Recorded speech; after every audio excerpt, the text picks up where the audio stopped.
আসে না আমার ঘরে।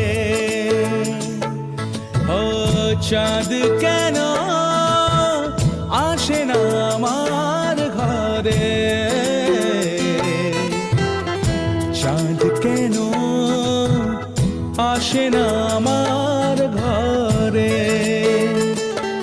সে অভিমানিনী আজও তো বলে